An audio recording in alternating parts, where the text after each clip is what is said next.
The 2025 all-season is going to go down as a summer of body transformations. We first saw it with Luka Doncic as he graced a new thin frame on a cover of a magazine, and you can clearly see he's prepared to silence a lot of his critics in his upcoming season that for whatever reason was really loud once he got traded to the Lakers. I don't know why. Then over the last week or so, I've seen a lot of pictures of Joel Embiid and his arms looking kind of thin, his waist looking a little skinnier as well. I definitely cannot wait to see what we're going to get out of Embiid this upcoming season. However, the one body transformation that really has the potential to change the complexion of the NBA landscape in the upcoming years is Zion Williamson. Now I know what you're going to sit here and say, Lo, how could you fall for the same tactics? You're a veteran in the game. These are the same media day manipulation tactics. He shows up in media day looking skinnier. He's answering perfectly. Every question gets the perfect answer. And then bada boom, bada bang, a couple months later, he looks just like you. And you know what? You're right. I can't even deny it, dog. He entered the NBA weighing a whopping 285 pounds. He was the heaviest player in the league before he even stepped foot in it. Weighed more than Boban. A couple of years later, there were some reports claiming that he might have gotten over 300 pounds by the end of his sophomore season. Then, a couple years after that, it started happening, right? Take a couple pictures, right angle, he's slimming down, then a couple months later, gained the weight again. Same thing again. I think he did this just last all season. He took a picture, neck all poked out, all looking like this. He went on Gilbert Arenas' podcast, said all the right things. Yeah, man, I just need to diet, get a little healthier. And then last season, he only played 30 games, a whopping 30 games, because he was dealing with a hamstring injury and he just couldn't sustain himself on the floor for any extended period of time because he was out of shape. But trust me when I say this year is different, because there's a lot of things at jeopardy that he must secure, just like yourself as well. And I can help you out with your security thanks to today's sponsors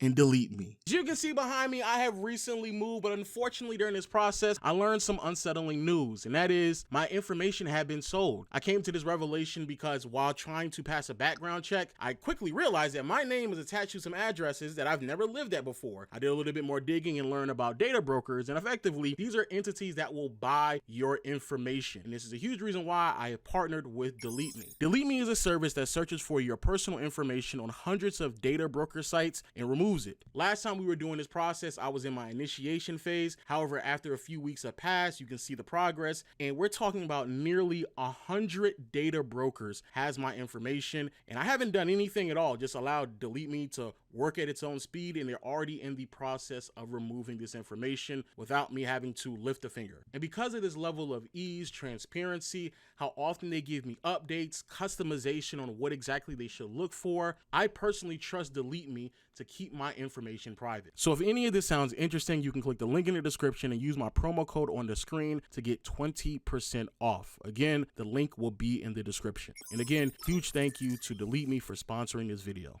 Now, for those who are out of the loop, as we did make a video about this topic last year, but just briefly, in the beginning of last year's regular season, Zion randomly just departed from his agency. This, of course, raised a lot of questions, and many people speculated the reason why he did so is because he quickly realized that he was presented and signed a contract that did not provide him with guaranteed money. Now, see, in the NBA, that's a big no-no. Everyone in the league receives a guaranteed contract damn near, especially if you are a star or a player that has the potential to be a star like Zion. But see, that's not what he received. What Zion received was a contract filled with clauses and stipulations, and that if he were to void any of them, then the last 3 years of his contract would no longer be guaranteed. And then right after signing that contract, the very next year, because he only played 29 games, he voided the contract, and now the guaranteed status of his last 3 years of his deal is no longer guaranteed. And this year is the first year of the last 3 years of his contract. Crazy how that works. Now, there is a way in which Zion can retain his guaranteed status if he meets certain requirements. And what exactly are those? First, 20% of his salary will be earned back if he passes all 6 of his weigh-in checkpoints. At these checkpoints, he has to make sure a combination of his weight and his body fat does not exceed 295. After that, another 40% of his salary can be earned back if he he finishes the season playing more than 41 games. Another 20% of his salary will be earned back if he plays 51 games, and the final 20% of his salary will be earned back if he finishes the season playing 61 games. Now, what exactly does that look like for Zion monetarily? Well, this season, Zion is signed for $39,446,000. If he doesn't pass all 6 of his check-in points, then he's losing 20%, which translates to nearly $8 million. And then, if he's unable to play 61 games this season, which he's only done twice in his career, that'll be another 20%, which means it's another near $8 million, totaling to nearly $16 million that he could lose just like that. And if we were to extrapolate this over the last 3 years of his contract, where he is owed $126 million,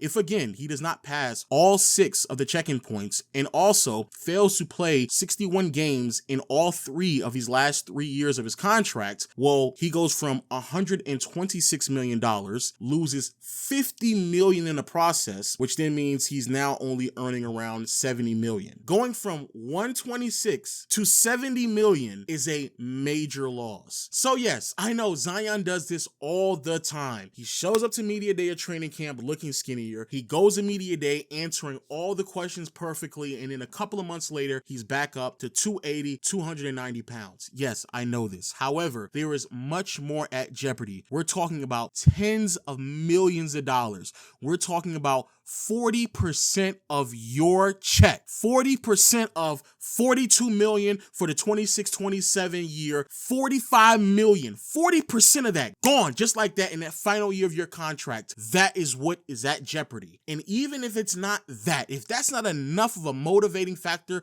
for Zion, then also consider the fact that because his contract is no longer guaranteed, if he really forces this issue and it gets so out of hand, bro, the Pelicans could just waive him. They could just cut him, and they are not required to pay him anything whatsoever. Now, I don't believe it's going to get to that extreme, but if it does, bro, there's no other team in the NBA that is in position to give Zion $42 million in 2027 and $45 million in 2028. That team just does not exist. So that is what is at stake for Zion. And I believe that is a more than enough motivating factor for Zion to start turning things around. And when he does that, because it seems as if like he is, the reason why I believe that this transformation matters a lot more is because of the player that Zion is when he is available and playing basketball. I think too many people in this space casually dismiss who Zion is as a basketball player. And to a degree, I understand. He doesn't play basketball games. He's very unserious, and everything has really just centered around this idea of him not losing weight. However, when he does play, bro, Zion is easily one of the best players in the NBA. In his sophomore season, only playing 61 games, Zion averaged 27 points, 7 rebounds, nearly 4 assists, while shooting 61% from the field and got to the charity stripe nearly 9 times a game, only playing 33 minutes. After that, in the 2023 season, he averaged 22 points, 6 rebounds, 5 assists with a steal, nearly a block, converted 57% of his shots. And last year, we talked about this. In the middle of the year, Zion cleaned up his act, started taking things much serious. It was reported that he was the lightest that he had been since his college days. And because of that, in the last 20 games of the regular season, Zion averaged 26 points, 7 rebounds, 5 assists with the steal and the block, and converted 61% of his shots and got to the free throw line 8 times, converting 67% of them. Now, you may be telling yourself, well, that's just what he normally does. However, he did that last year in the last 20 games when he was healthy and lost weight. He produced at that level while only playing 28 minutes a night. I'm not a per 36 guy, but at bare minimum, Zion, if he is fully healthy, ready to go, he is someone who can be a fringe 30 point per game scorer, someone who is finishing at the level of a Giannis, an AD, a Jokic, aka a generational finisher, and someone who has a lot of untapped potential, especially as a passer and playmaker, which is something that we saw pretty frequently all throughout that 20 20-game sample size. And yes, the 20 games, it's small. And yes, he's shown up and down stretches throughout his career where he looks just as good as that, but also noticeably worse. The biggest piece to this puzzle isn't just that Zion can be Zion and be the superstar caliber player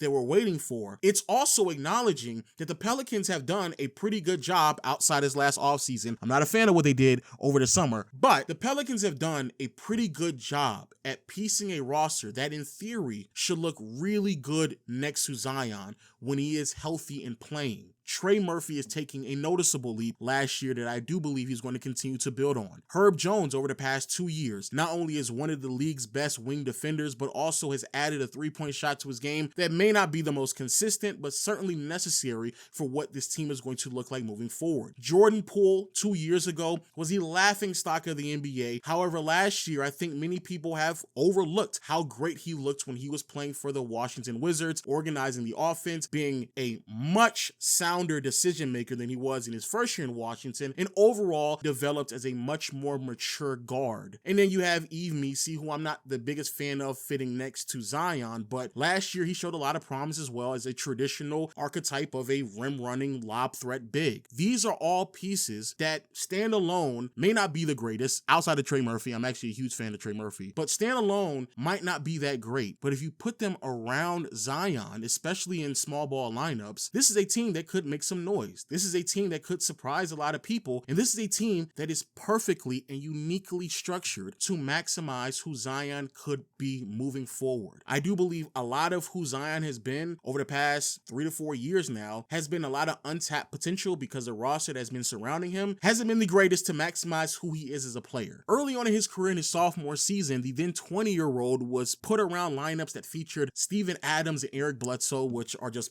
horrible fits next to Zion. And even though I was slightly high on Brandon Ingram early on in his tenure with the Pelicans, as time continued to progress, his inconsistent shot making was certainly concerning, and his inability to put a lot of pressure on the defense behind the three-point line definitely left a lot of things lacking on the offensive side of the floor, regardless if it was individually or pairing alongside who Zion was and slowly becoming. But taking the ball out of BI's hands and handing it to Zion was a much better recipe for higher, more efficient offense, which is something I do believe we're going to see, even though Jordan Poole should get off the rock a little bit more to make sure that this transition can continuously happen. He is certainly someone that's going to be able to push the pace way more than any other guard that's played next to Zion since Lonzo. And overall, the wing depth that this team has when everyone is healthy, especially when DeJounte Murray comes back and a couple of players don't have to play out of position, I do think that this team is going to be much more surprising if everything is put together properly. But everything, and I do mean everything, has to come together when Zion is playing at the level in which I believe he will play this upcoming year. Do I believe they're going to be a team that's going to make the playoffs in the competitive Western Conference? No. Do I believe they're going to be a team that can manifest themselves to a 50-win ball club? Probably not. But do I believe that this could be the beginning stages of something very special in New Orleans? Absolutely. Because tens of millions of dollars are at stake right now, Zion. So let's lock in, get it together. Everyone wants you to be successful. Everyone. Especially as the next face of the NBA, the league needs you. And I think they're going to get it this year. But hey, those are my thoughts. Please let me know yours in the comment section below. And until next time, I'll see you all later. Peace.